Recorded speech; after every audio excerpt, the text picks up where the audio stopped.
안녕하세요. 인생 뻔뻔입니다. 퇴직 후 드디어 마음 편히 쉬려던 날, 은행에서 한 통의 우편이 도착했습니다. 그 안엔 제 이름으로 된 3억 원의 빚이 적혀 있었습니다. 누가 왜 내 이름을 이렇게 썼을까요? 오늘의 이야기는 그날부터 무너졌던 한 남자의 삶, 그리고 다시 일어선 인간의 존엄에 관한 이야기입니다. 저는 35년을 같은 회사에서 일했습니다. 입사 때는 30살이었고 정년퇴직을 맞이했을 때는 65살이었습니다. 회사 앞 골목의 카페에서 동료들과 마지막 커피를 마셨습니다. 그곳에 앉으면서 처음으로 느꼈습니다. 삶이 내 것이 될 수 있다는 것을. 35년 동안 시계를 보며 살아왔고 누군가의 지시에 따라 움직였습니다. 이제 그것이 끝났습니다. 퇴직금도 통장에 들어왔고 아내와 함께 처음 여행을 계획했습니다. 아이들도 좋아했습니다. 손주들이 엄마 아빠 할 일이 있어서 자주 못 올 거라고 했어도 이제 할아버지는 자유로우니까 우리가 찾아가겠다고 했습니다. 저는 처음 3개월을 새벽에 눈이 떴습니다. 45년의 습관이란 것이 그렇게 쉽게 사라지지 않습니다. 하지만 그 새벽은 이전과 달랐습니다.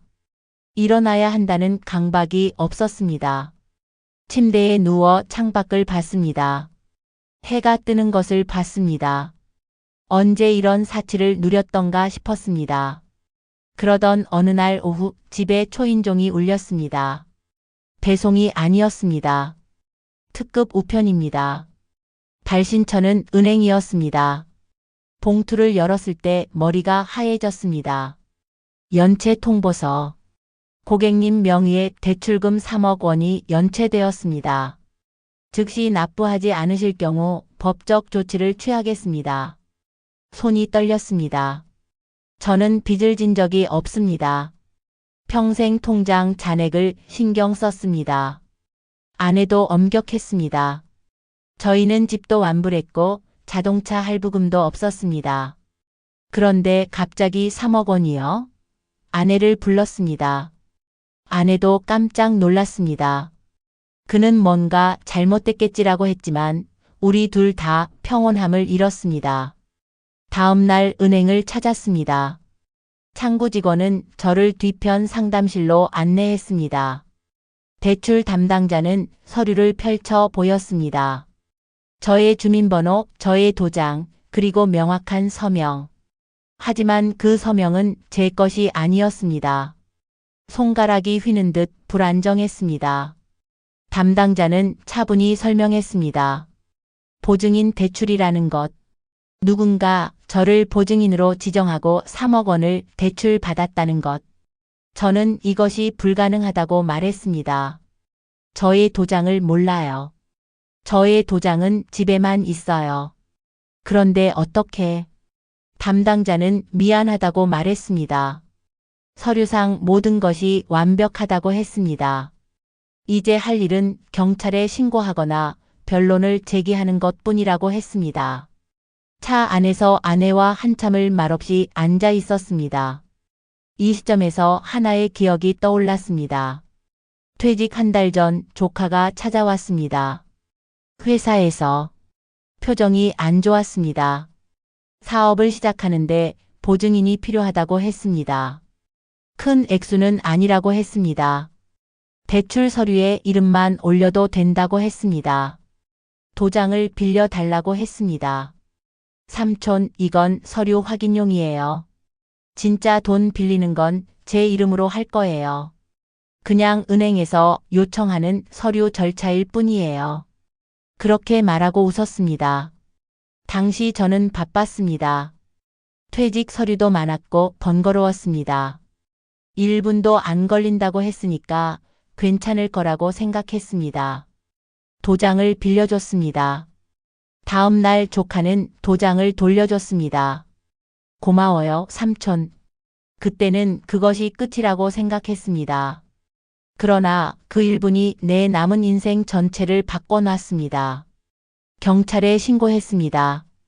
수사는 몇 달 걸렸습니다. 그 사이 저는 무기력했습니다. 출장비, 인지세, 변호사 상담료 등 돈이 자꾸만 나갔습니다. 은행의 연체 통지는 계속됐습니다. 하루에 한두 번의 문자, 채권 추심 업체의 전화. 유명한 사람도 아닌데 이 정도 금액 때문에 이렇게까지 괴롭혀도 되는 건가 싶었습니다. 아내는 묵묵했습니다. 명의도용 사건이라는 것이 밝혀졌지만 법적 절차는 상상보다 복잡했습니다. 조카는 이미 잠적했습니다. 경찰은 지명수배를 내렸지만 잡혀올 때까지는 시간이 걸렸습니다. 그 시간 동안 퇴직금은 압류 대상이 됐습니다. 통장에 있던 돈들이 하나씩 빠져나갔습니다. 국민연금도 조정 대상이 됐습니다. 월 200만 원의 연금이 월 140만 원이 됐습니다. 60년을 열심히 살아온 것이 이 정도였나요? 퇴직 동료들과의 연락은 자연스럽게 끊겼습니다. 함께 여행을 가자던 동료도, 골프를 치자던 동료도 더는 연락하지 않았습니다. 아마도 어려운 상황이 알려지지 않았나 싶었습니다. 아니면 내가 그들의 초청에 응할 형편이 못되어 보여서였을지도 모릅니다. 저는 자신을 원망했습니다. 도장을 빌려주지 말았어야지. 더 신경을 썼어야지. 저는 조카를 원망했습니다. 나를 속였다는 것이.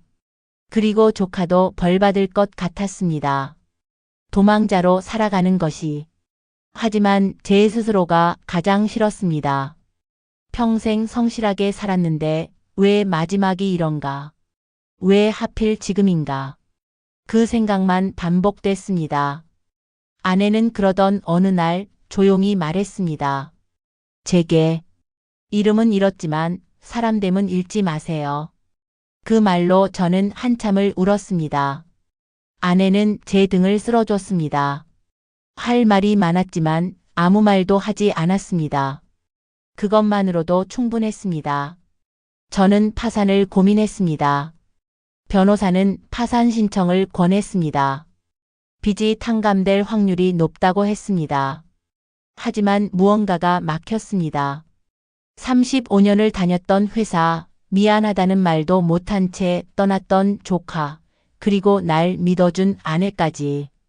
이 모든 것이 내 선택이었다는 것을 받아들여야 했습니다. 파산 대신 다른 길을 택했습니다. 아르바이트입니다. 처음 몇 통의 면접은 떨렸습니다. 65살의 남자가 일하기를 원할 곳이 많지 않습니다. 하지만 새벽 마트 상하차, 경비, 청소 같은 일들은 사람을 타지 않았습니다. 첫날은 정말 힘들었습니다.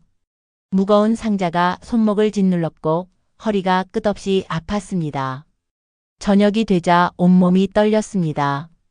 그러나 월급은 분명 통장에 들어왔습니다. 내가 직접 번 돈이었습니다. 새벽 마트의 바닥은 차갑고 습했습니다. 조명은 밝지 않았습니다. 함께 일하는 사람들은 대부분 제 또래나 더 나이가 많은 사람들이었습니다. 우리는 말을 많이 하지 않았습니다. 다만 자신의 일을 할 뿐이었습니다. 하지만 어느 날 한 사람이 저에게 물었습니다. 아저씨, 왜 이렇게 열심히 일해요? 저는 대답했습니다. 빚이 있어서. 그러자 그 사람이 웃으며 말했습니다. 나도 명의도용 당했어. 지금 갚고 있어. 그 순간 무언가 풀렸습니다. 저만 아니었구나. 저만 불행한 게 아니었구나. 다음 날 또 다른 동료가 자신의 사연을 했습니다. 아들 때문에 명의도용 당했다고. 딸의 사업 빚을 보증했다가 망했다고. 손자의 빚을 모르고 물려받았다고. 우리는 그렇게 서로의 상처를 나누기 시작했습니다. 어쩌면 이곳이 우리의 유일한 쉼터였을 겁니다. 누구도 우리를 판단하지 않았으니까요. 며칠이 지나면서 제가 깨달은 것이 있습니다. 이것이 내 잘못이 아니라는 것. 저는 조카를 믿었고 그 믿음이 틀렸습니다. 하지만 믿음 자체는 나쁜 게 아니라는 것. 내가 한 선택이 틀렸다고 해서 내가 틀린 사람은 아니라는 것. 다만 내가 좀 더 조심했어야 했다는 것 뿐이었습니다. 몇 달이 지난 후 법률구조공단을 찾았습니다. 전담 변호사가 배치됐습니다. 그는 제 서류를 꼼꼼히 봤습니다. 그리고 말했습니다. 충분히 싸울 수 있어요. 싸움은 6개월이 더 걸렸습니다. 은행과의 협상, 채권 추심 업체와의 조정, 그리고 법원의 판단. 최종적으로 결정은 이랬습니다. 일부 빚은 명의도용 범죄로 인정되어 탕감됐습니다. 나머지 1억 5천만 원은 10년 분할 상환으로 조정됐습니다. 매달 125만 원. 제 월급은 150만 원에서 180만 원 사이였습니다. 빠듯했지만 불가능하지는 않았습니다. 아내와 저는 한숨을 쉬었습니다. 긴 터널에서 빠져나왔다는 느낌이었습니다. 그로부터 2년이 더 지났습니다. 그러던 어느 봄날 조카가 찾아왔습니다. 초라했습니다. 체포되었다가 풀려나왔다고 했습니다. 불구속 상태로 재판 중이라고 했습니다. 그의 손이 떨렸습니다. 무릎을 꿇으려고 했습니다. 저는 그를 일으켜 세웠습니다. 한참을 그의 얼굴을 바라봤습니다. 말이 많았지만 결국 한마디만 했습니다. 제가 했던 그 첫 선택처럼. 빚은 내가 진 거지만 삶은 내가 다시 갚겠다. 조카는 울었습니다. 제 가슴도 아팠습니다. 하지만 이것이 끝이었습니다. 더 이상의 분노는 필요 없었습니다. 복수도 필요 없었습니다. 조카에게도 그의 인생이 있을 테니까요. 세월이 더 흘렀습니다. 이제 7년이 지났습니다. 3년이 더 있으면 빚을 다 갚을 것입니다. 저는 여전히 아침 일을 합니다. 새벽 5시에 일어납니다. 하지만 이제 그것이 의무가 아닙니다. 습관입니다. 아내와 함께 새벽 공원을 걷습니다. 손주들에게 용돈도 줄 수 있습니다. 명절에 제육도 구워줄 수 있습니다. 아들은 여전히 미안해합니다. 내 형편 때문이었을 겁니다. 하지만 저는 괜찮다고 말합니다. 정말 괜찮습니다. 저는 이제 제 이름이 무엇인지 압니다. 더 이상 빚쟁이의 이름이 아닙니다. 저는 끝까지 버틴 사람입니다. 어두운 터널에서 스스로를 지킨 사람입니다. 35년의 성실함은 하루아침에 사라지지 않았습니다. 다만 다른 형태로 증명될 뿐입니다. 아침마다 일어나는 것, 어제와 달리 오늘을 받아들이는 것, 그리고 아직도 남은 빚을 성실하게 갚아나가는 것. 그것들이 내 증명입니다. 손끝을 봅니다. 늘어난 주름, 굳은 살, 그리고 오래된 도장. 그 도장이 한때는 제 이름을 가둔 도구였습니다. 하지만 이제는 다릅니다. 그 도장은 이제 제 선택의 도구입니다. 누가 묻든 미안해요 라고 말할 때의 도장. 누가 필요하든 내가 해줄게 라고 말할 때의 도장. 그렇게 이 도장은 다시 내 것이 되었습니다. 창밖에 햇살이 듭니다. 제 손 위로. 그 반짝임 속에서 저는 비로소 미소 짓습니다. 이 도장은 이제 나를 위한 겁니다.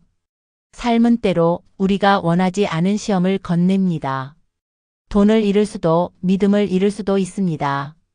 하지만 절대 잃지 말아야 할 건 끝까지 자신을 믿는 마음입니다.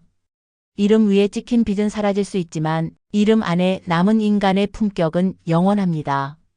오늘도 인생 뻔뻔히 전한 이야기가 당신의 하루에 작은 위로가 되길 바랍니다. 구독과 좋아요는 영상을 제작하는 데 큰 힘이 됩니다. 들어주셔서 감사합니다.